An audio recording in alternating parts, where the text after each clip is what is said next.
So what happens if you're in your Chapter 13 bankruptcy case, but you need to take out a loan for any reason and you need to get the court's permission? What do? Watch this next video and find out.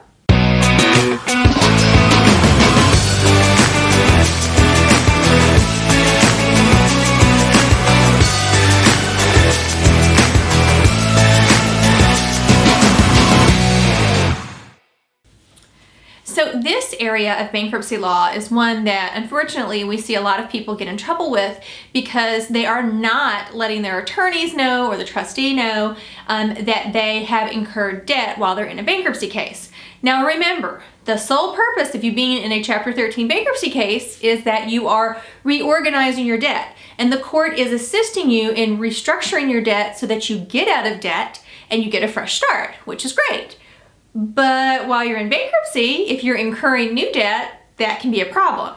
Now, this doesn't mean that you can't incur debt while you're in bankruptcy, because there's lots of things that could come up that are going to cause you to need to incur debt. I think the number one reason is folks will either total their car or they'll have a car breakdown and they have to get another vehicle. So this is a great example. What if you need to get a car loan while you're in bankruptcy? Well, there's a process. If you need to incur debt, number one, you need to, in our case, go to our website, and we have in our client section, we have a form that goes over all the items that we're going to need to incur the debt. Number one, we're going to need to see a contract of whatever you're trying to incur debt on. Typically, these are vehicles. Now, in our district, there are certain guidelines. The trustee is not going to approve you to get a BMW, a Mercedes, or any other kind of expensive luxury car. That's silly if you're in bankruptcy. Could also be argued it's silly even if you're not. But anyway, don't plan on getting some $40,000 car while you're in bankruptcy. You need to look at the guidelines that our district goes by and then go out, find a car dealership that will do a loan in that amount, and you also have to look at the interest. All of the details, again, are on our website. Just got to go there and read them.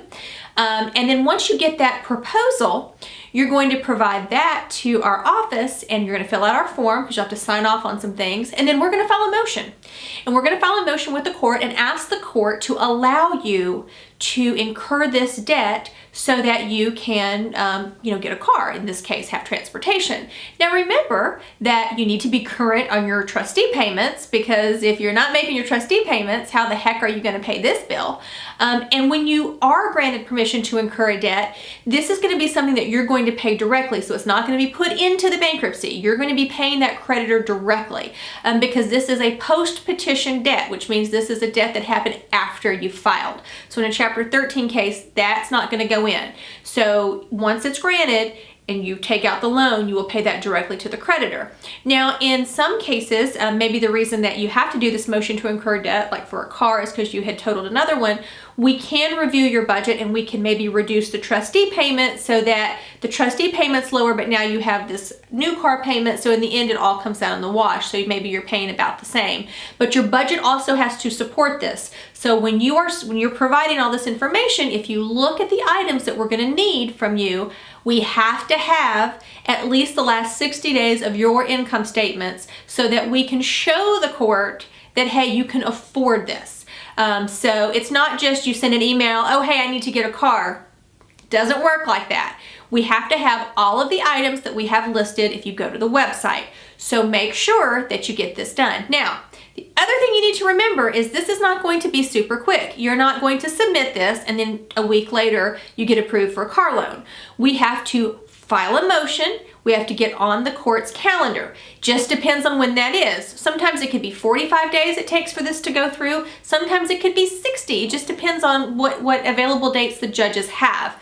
Once it is granted, there is an order that'll be entered by the court that says, hey, we're giving this person permission to incur debt.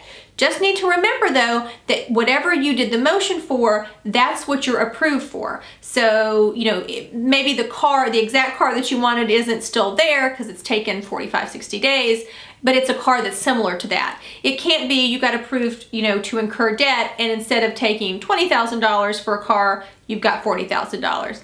That'll be a problem. So just make sure that you follow the court's guidelines. We're always happy to assist our clients. If you have any questions about this process, please don't hesitate to reach out to us.